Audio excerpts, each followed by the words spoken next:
Let me start the video with some bad news and a bit of a spoiler alert. There's no perfect project management system. So if you're looking to skip all the work of managing your projects and just make it easy and AI done and AI generated, I don't think that's possible. I think there's a lot of hard work required in making sure that your projects are all set up in the way that you need to. And I think that different applications struggle with different parts of this. Now, I've tried to use Airtable, Logseek, PowerPoint, all of the above to try and manage my projects over the last few years, and I've come to realize that it's actually quite a hard feat. But in the same way that Logseek changed the way that I do information management or personal knowledge management, and Airtable changed the way that I think about databases, Tana has changed the way that I think about linked information, just because of some of the primitive features that they've introduced in the software. And it's finally enabled me to link this 50,000 foot view and a 10,000 foot view. It's something that David Allen talks about in Getting Things Done, how you manage these different views. And I finally feel like I'm able to do that in Tana. So in this video, I'm going to share my system for project management in Tana and also how I manage things called open loops in my own terminology. I'm sure that comes from someone else, so I'm not taking credit for that. Basically, all the things that are taking up cognitive space.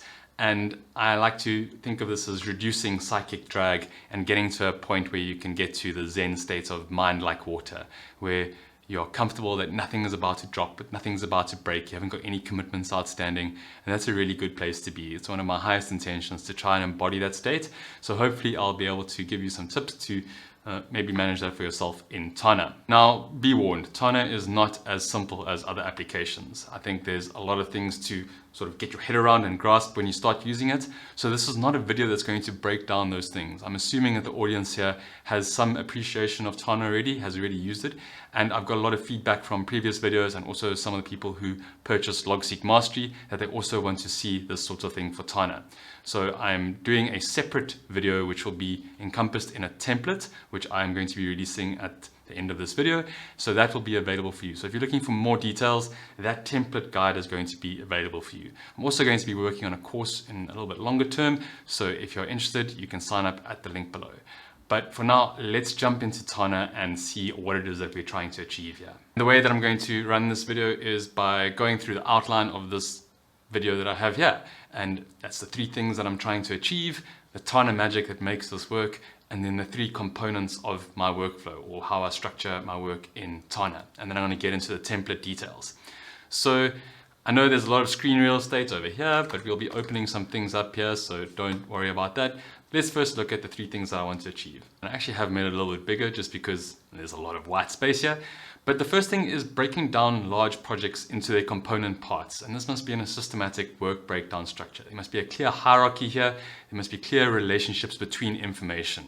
So this can happen either bottom up, i.e. it's happening in my daily journal, or I start in a project node and then I build out there. But the clear thing is that there must be related information. And I'm going to show you that when I show the diagram. The second thing is allocating work from this breakdown into different timeframes using a visual interface. Now, what that means is being able to then choose from a menu. So essentially, I'm creating a menu of work in the first point, which is my work breakdown structure. And then I want to choose from that menu and allocate it into a time frame in which I will execute that work. Now, this is not like a perfect mapping that I do, and I have different blocks and hours. It's more of a general thing for me. I'm going to show you a little bit later how that looks. And then just the visual interface components of that, I want to be able to move things around in Kanban boards and also a calendar. So you can see why Tana is a little bit more magical. And then the third thing is, let me close these two up here, easily building on my thinking or adding further definition to the work as I go along. And that's by adding metadata or by being able to easily access that work as I go. So on the fly, I want to be able to build on my thoughts. I don't want to have to like try and figure out where did I put this thing, I just want to get going in the flow and be like, oh, okay, there's a thing that I want to reference. Let me add a little bit more detail there. So this could be prioritization, and that's where I use the Kanban boards often. Prompts to help me clarify my thinking. So I've got a few templates that will help me to give a little bit more information to break the problem down. And then, yeah, as I said, accessing multiple units of work at a time. That's either in a table, a list, a Kanban board. So it's not just like handling one piece of information at a time. Now we're going to talk about the Tana magic that makes it work. These are things that are specific to Tana in my own experience that I think have enabled me to really build these workflows out for myself. And the first one there is the ease of access of the query UI. Being able to use queries in Tana is very powerful. It's much simpler than building queries in Logseek, just for comparison's sake. And you can access queries by saying Control K and then typing find. It's very easy to do that. You can then build queries like visually. You can also just create search nodes from when you create a super tag. There's lots of ways to create queries, but then you can also configure your queries in different ways so that a query doesn't only give me a list, it also can give me a Kanban board. It can also give me a calendar. There's multiple different ways of viewing that information in a query. And that's the second point over there. It's really nice to be able to see these things in different ways. Then the third point here is super tags. Okay, so super tags are this new thing that Tana has introduced, a new primitive, and it's really helpful to create structure in your information. As I said, there's often a tendency to overstructure, so be careful of that. But I like to think of super tags as easy ways to add information into a database that I can then use later. So if I say hashtag tasks, that's basically going into a tasks database. If I say hashtag person, that's going into a persons database. And the other thing about super tags is that they allow you to easily add metadata. So it becomes very, very simple to add a lot of data to your information. And this density of information can then be easily accessed in the interface. It does take some getting used to, but when you get used to the interface and you get used to how Tana works, you can really access a lot of information very easily and then compress it and move on or do whatever you want to access those different parts. The other thing that really makes Tana work, specifically in the way that I've designed my workflow, is that super tags can be extended. So, for instance, if you're thinking about the project management framework, or PARA, so projects, areas, resources, and archive by Tiago Forte, I use projects and areas, I don't really use others. Projects are thought of as things which have a defined time frame, i.e. they have a due date. Areas are things which you have to maintain. It's sort of an ongoing responsibility. My family might be an area. This project for work might be is a project. So I'm going to look at this little diagram here, which shows a high-level task, which I then map to a project and area in the typical way that I would do it. And I like to use super tags as an instance of, and that is just like my preference. But if I have a task, it might be related to a project or it might be related to an area. So then I have to like create multiple fields. However, what I can do in Tana is say that I have a higher level super tag, relationship, for example, that then extends into projects and areas. Now, I then only need one field in my super tag by which to do that mapping. So I have this relates to field, which must then be an instance of relationship. And that will take both projects and areas. So it helps me to simplify a lot of information and build very easy, simple hierarchies. Another thing here is that it means that I don't have to get my breakdowns perfect in the beginning. I mean, they can evolve as I go along. I played around with a few different things, a few different naming conventions, and I couldn't get it right. Now I've settled on something which I feel works for myself, and I believe it's extensible, but it was super easy to configure this and configure the names at a later stage because it was all mapping to one higher level super tag. So that's a very important part.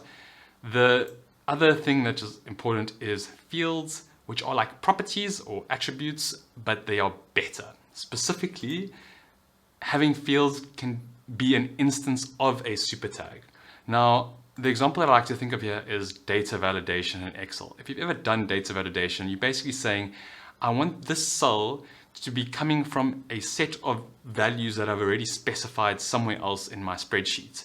Now, if you defining a field to be an instance of a super tag, you're saying, I want this field to map to another database or a set of nodes that have been related to that super tag. So that's a super important thing in the way that I've broken it down. Fields can also auto-initialize, which is a nice little feature which enables some of the workflows. And then the final thing here is that fields can have semantic functions which enable recursive searching. And this was really where I was like, this is what I wanted, and this is how I want to break down my information. Now, this is a bit of a difficult thing to get your head around, but nonetheless, it's important. So yeah, instead of having to build all the lists for each broken down component, Tana does that for me. So say now I have an initiative, and then I have a set of projects in that initiative, and then I have different tasks in those projects. Now, if the tasks map to the project and the projects map to the initiative, I can go to the initiative and search for all the tasks that are recursively mapped to that initiative by the fields or by the super tags that they are related to above them. So it's a super nice feature, and I'm going to give an example of that. And in my case, I just use two that are really powerful. It's the relates to and the time frame above in hierarchy fields. Okay, so that's the magic that makes it work. Let's get into a little diagram to show how it's all structured. Before we do that, let's have a quick look at the three components of our workflow before we jump across to the image. So the three components are breaking down the year into different time frames, then a work breakdown structure, which is based on an inheritance from one super tag, and then the final thing is a way to capture all the open loops that are in my thought space. Okay, so let's now have a look at what this looks like in draw.io. So the first part of the breakdown of work is actually the breakdown of time. It's how I think about breaking down the year into different chunks. Now, I have the super tag timeframes, which gets inherited in all of these other super tags: year, calendar interval, sprint, week, and day. Day doesn't inherit from the timeframes just because the timeframes have some other components that are in the super tag that I don't want to appear in my day super tag. Anyway, that's more detail.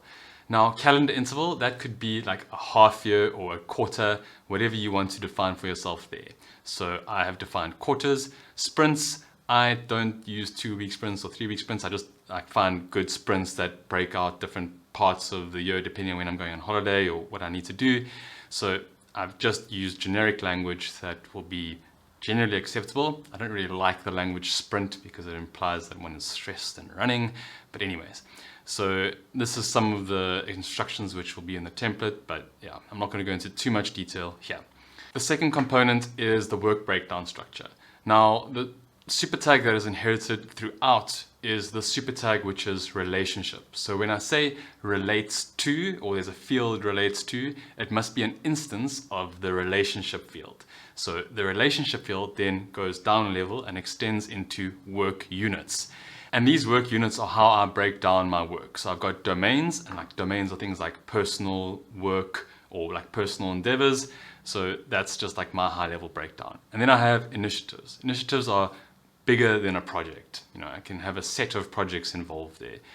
And then this tree-like structure over here indicates how these things might map into these higher order functions or these higher order super tags, but they all are still inheriting from the same super tag. So they're all the same origin. And that's important because at this point here, an initiative can have both projects and areas, and an area might actually have a project or a work stream or something. It's not a very defined relationship that this thing is a project and this thing is a task, and suddenly everything is hunky-dory. I found that there needs to be more definition and scope to add different layers and say, ooh, maybe a project goes underneath an area, or I have an area of finance and a personal project is to do this exercise for the next month or something like that. So the delineation of saying you only have P and you only have A, or like from the para of projects and areas, that breaks down at some point. And a helpful thing that I've introduced for myself is this notion of chunks. And chunks are smaller than a project, bigger than a task. And I think, and Notion, for instance, has introduced this idea of subtasks. It just shows that there's some way that you have to be able to break work down into these little packets. So whatever the naming convention is for you, that's what will work for you, but this has really worked for me. Now, there's another one here, which is lists, and it also inherits from the work units, but it's a little bit of a duplicate because areas could theoretically be lists. So that's why I've included it there, but with a dotted line. It's just something which I use still because I like having certain list things instead of calling it an area. And then the relationship also extends to tasks, and it's important that the work units doesn't extend to tasks, and it also extends to person. Okay, so that's just breaking down work and people, and anything that I want to be able to relate to will inherit from this relationship super tag over there. Now, going down another level, you saw that this line over here comes from relationship, and it also gets inherited in this open loop section. And I like to think of open loops, or I've created the name, which extends from relationships, as frameworks. So frameworks could be really all-encompassing, but like for me, it initially started off as ideas, decisions, experiments, and then I added the inbox. Well, it's actually something which I used in Logseek, and then tension point, thinking about, and issues. These are all just different names for something that might be taking up some cognitive space. You can customize your own, rename them, think about it, what they might work for you, whatever. And then reminders, this is the to verb. So to buy, to read, to watch, to listen. And basically what I'm doing here is capturing anything which is like someone says to me, or I see something come along, I'm like, maybe that's something which I'd like to do. And that's a way that I capture it there. So it's all these open loops. At the bottom here, I've also got bucket list and wish list. These are not really inherited though, or they're not inherited because I don't think it was necessary. It's just my own personal preference. Prioritization and classification. I just have two super tags there, status and prioritization. I have actually created other super tags, but I realized that it becomes a lot of work to maintain them. So motivation, effort, energy, type, impact, all of these things have been ways that I've tried to like break down my work, but I realized that it becomes too much effort to remember what I did there, or how I classified this thing. And then if I'm trying to manipulate by more than one piece or more than one of those things, I end up losing the plot a little bit. So I've tried to aggregate those as much as possible in my own breakdown. You don't have to do that. You can build as many fields as you want that you could then customize, but it's just helpful to have an idea of what are the things that are enabling you to prioritize your work. And then other super tags which form part of the system are meeting, log, and checklist. So now that we've looked at the diagrams and the different components of the workflow, I'm going to show you how this looks in Tana. Now, for those of you with eagle eyes, you'll see that I've got a new shirt because I'm recording this on another day after editing the first version. I just went a little bit wild and I was like, ooh, I want to go show this and show this. There's so much that I could show, so I'm going to try and do it in a little bit more of a structured approach, but forgive me if I do jump around. So let's get into Tana now and have a look at all these different features. The first thing that I wanted to show is just this time frame definition. Now you can see here that I've got in my home node. Let me actually just show that first as a quick starting point. Everything is based in this home node, and literally every node is available here. Like I can go in and find all of the things that I have created. The nodes are all available here and they're just indented underneath this home structure. So I've just created a part here for myself where I can define timeframes. It's a schema definition. Now you could do this anywhere, but I like to, well, at least when I started, I found it difficult to get into this, like everything as a node and where do I find it? So I just created these things for myself.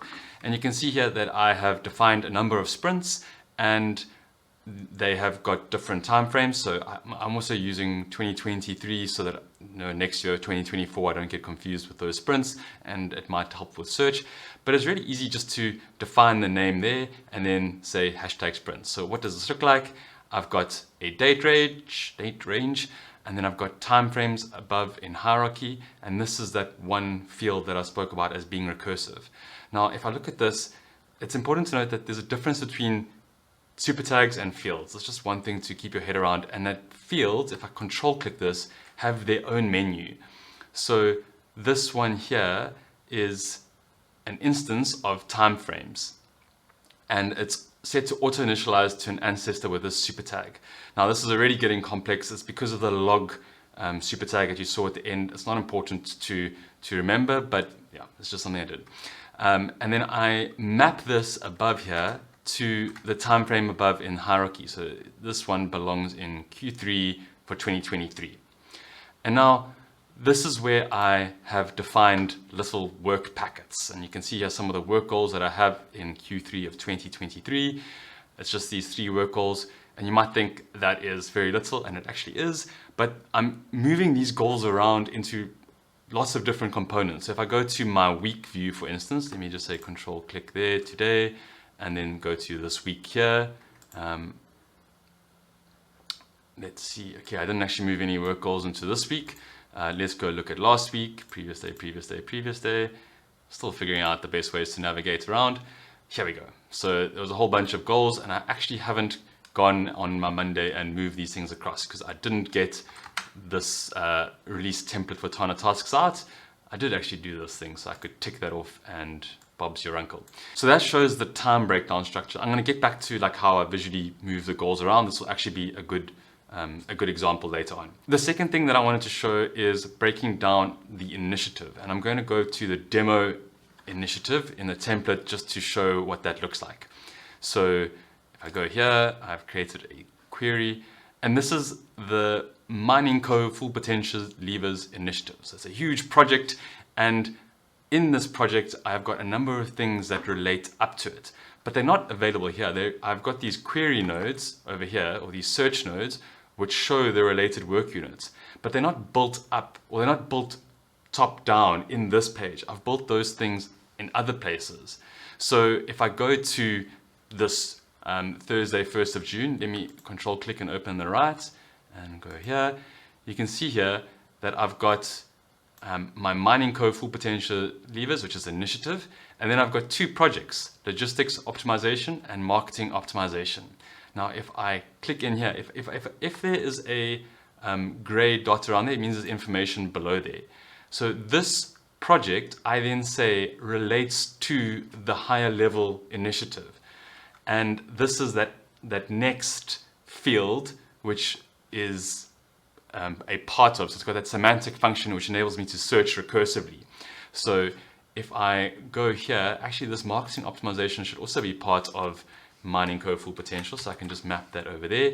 And because I've got this must be an instance of, it's already seen all the things in my workspace that are inherited from that super tag. And if you remember, that is my super tag relationship. So there's a lot of information that can go there, but it's a nice autocomplete menu, and there we go, Mining Co Full Potential.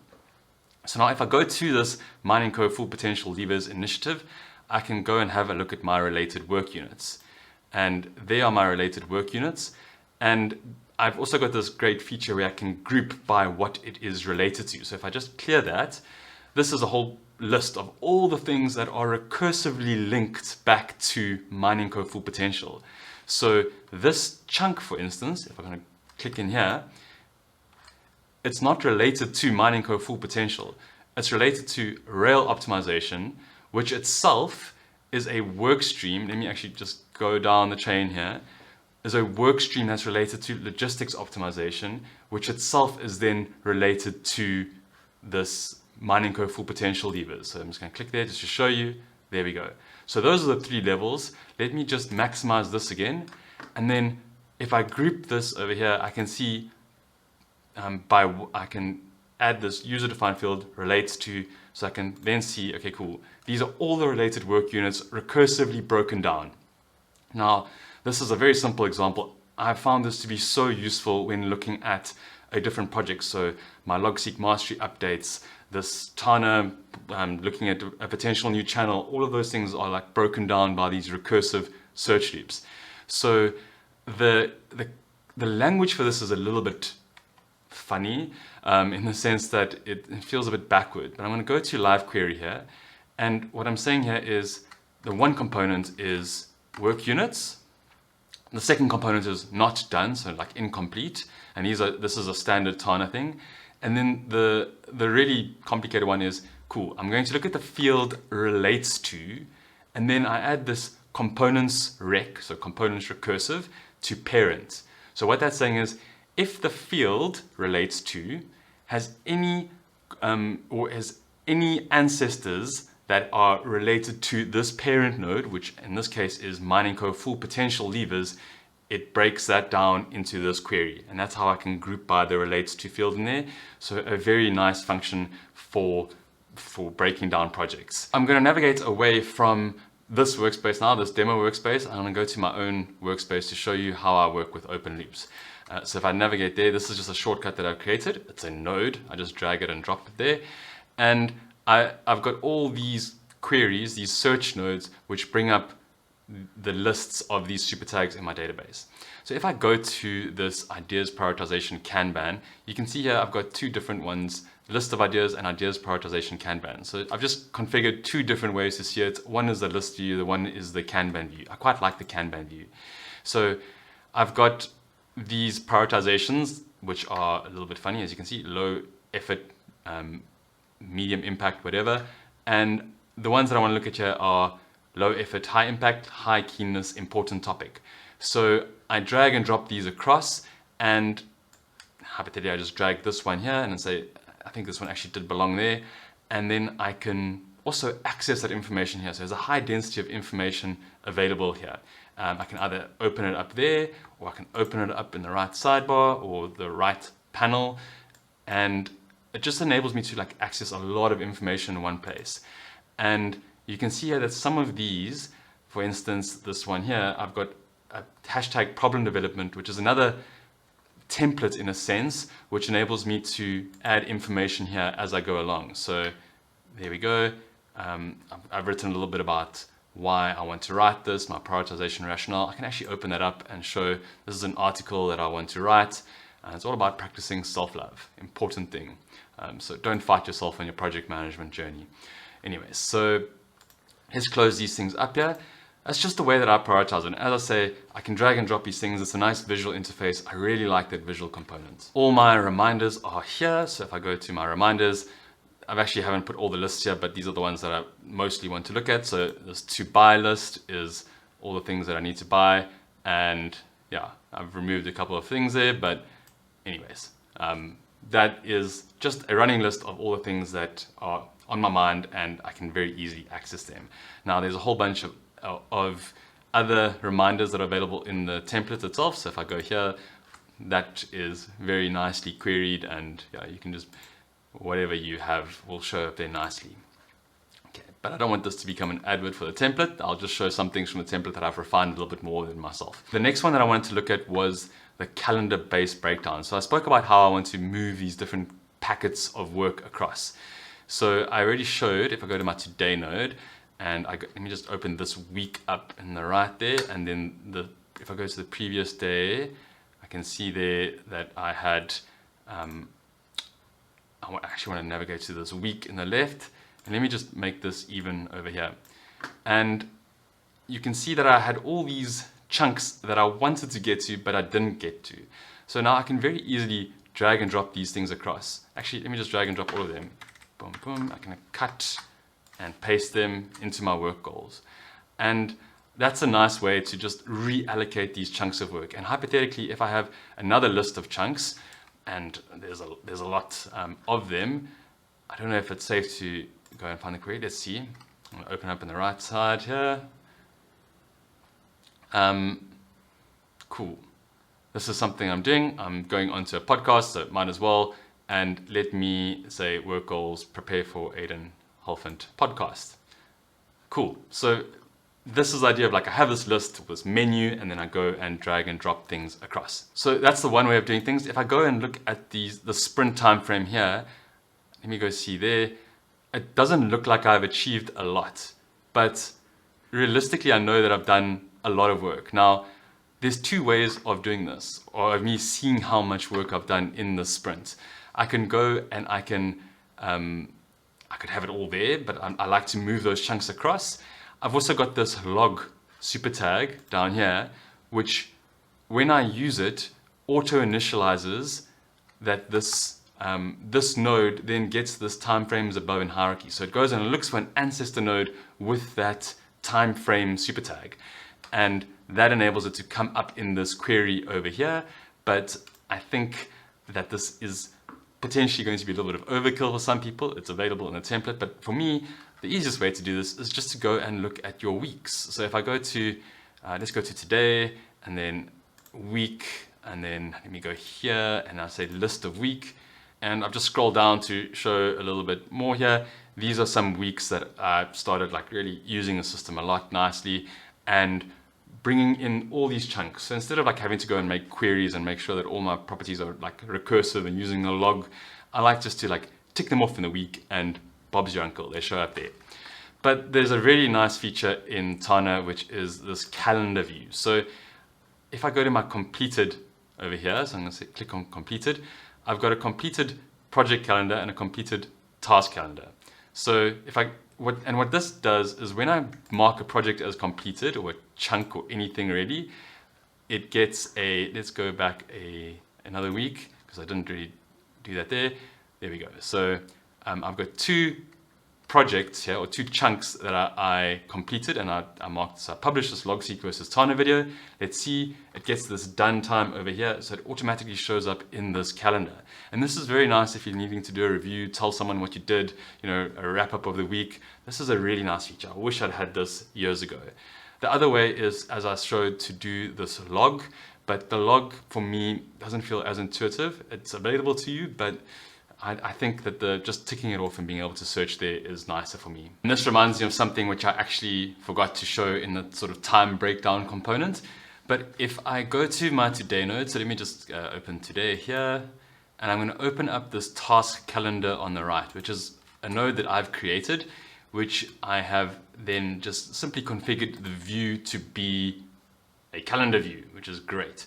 And you can see there that I've got, well, you can just see there now that I scroll, I've got this event flying to Portugal, which is just a node which has got a due date in it. So anything with a due date is showing up in this calendar. So if I just go to date fields there, it's showing due date in this calendar. But you can use created time, last modified time, a whole bunch of things. But if you like the idea of time blocking, this is a really good feature for you. So I'm going to quickly just show a task. So let me just see tasks. I need to buy a new plane ticket because the one flight in my holiday got cancelled. Need to buy a plane ticket. And then I can simply drag and drop this onto my calendar. So it's not working. There we go. It did just work. So I need to buy a plane ticket. And you can see there that it's added a due date over here. And it's just, there we go, not visible for some reason. There we go. Now it's sort of clicked into place, and I can change that time over there, and it does everything in that due date node. And that's really great.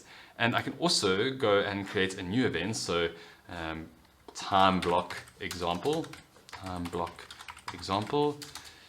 and that is going to be, let me say, hashtag tasks. I can also add a task over there, and that node is now also available. And where is it created? It's created in this task calendar itself.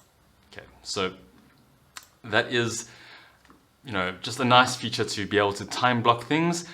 I think it's best to do everything from your daily journals or your daily notes pages or daily notes nodes, and then just drag and drop them into this calendar view. Very nice for time blocking. So Tana really does provide a very nice interface for you to do all these 3 things that I spoke about. Breaking down your work, breaking down your time frames, tracking your open loops, and being able to visually arrange all of these things in such a way that you are comfortable, that you are not dropping anything, that you have a nice overview of what is going on. The recursive searching is really a great feature as well. If you want to implement what you've seen in this video and you would like to have the template, it's now available for sale. I'm sure you could build a lot of this stuff yourself, and there's a lot of reference material in this video, but it will take you a lot of time, just a heads up. And I just want to say that the template is very extensible in the sense that if you look at your own existing schema, all you need to do in some instances is just extend your super tags from my super tags, and also just merge super tags. So super simple, and will hopefully save you a lot of time. You can also have a look at my Buy Me a Coffee or Coffee page for any small tokens of appreciation. And finally, I am now taking signups for the Unlock Tana course, which will be released later in the year. So if that's something that interests you, have a look at the link below. Thank you so much.